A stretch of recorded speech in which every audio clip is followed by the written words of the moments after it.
HarperCollins and Harper Audio present Opinions, a decade of arguments, criticisms, and minding other people's business.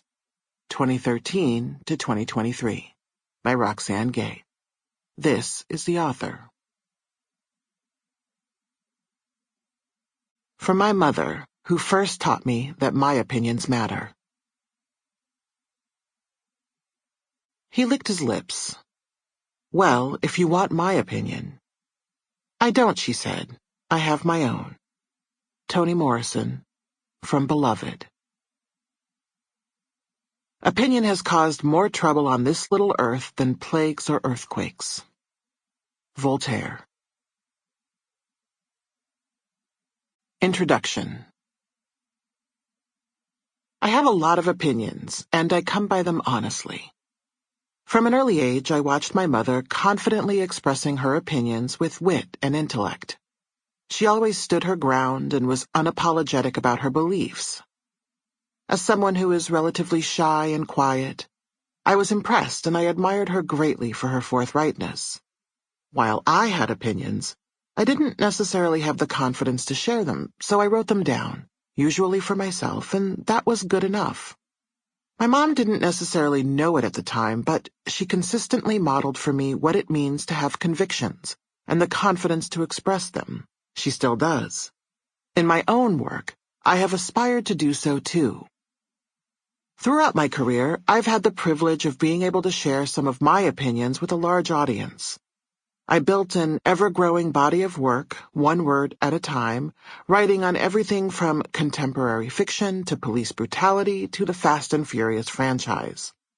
This book pulls together selections from a decade of opinion writing. It has been a decade of massive social upheaval. We continue to deal with a pandemic that reshaped our lives in many ways. This decade saw the rise of Donald Trump and his peculiar brand of ego-driven politics. We are drowning in misinformation. The battle for reproductive freedom has lost too much ground. The trans community is more imperiled than they were 5 years ago, as several states pass legislation that essentially outlaws everything from drag queen events to gender-affirming healthcare. This does not bode well for the rest of the LGBTQ community. Many states are experiencing a resurgence of book banning, and state legislatures are trying to dictate what is taught in schools and colleges and universities, trying to change history by ignoring it. The climate into which I write my opinions is incredibly fraught, but I write nonetheless. I write to express outrage, or bear witness, or express admiration. I write knowing many people will disagree with me for one reason or another, sometimes reflexively.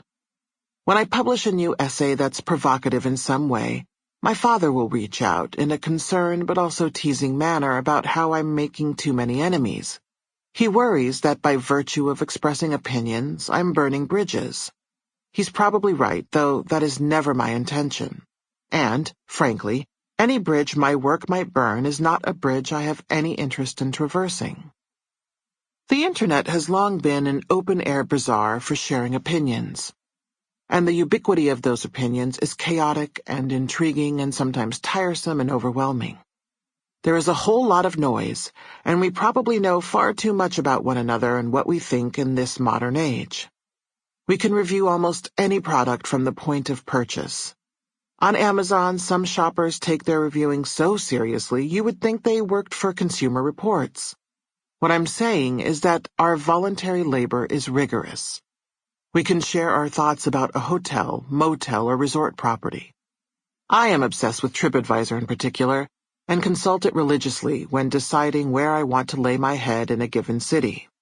On that site, people discuss everything from the hotel restaurant to the quality of room service or housekeeping or the linens, to how polite or impolite the bellhops were during their stay.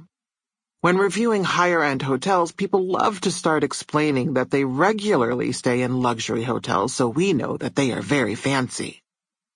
Yelp is a world unto itself. If someone has an exceptional meal or a bad meal and also has some disposable time, they can recount just how good or bad the meal was in exquisite or excruciating detail.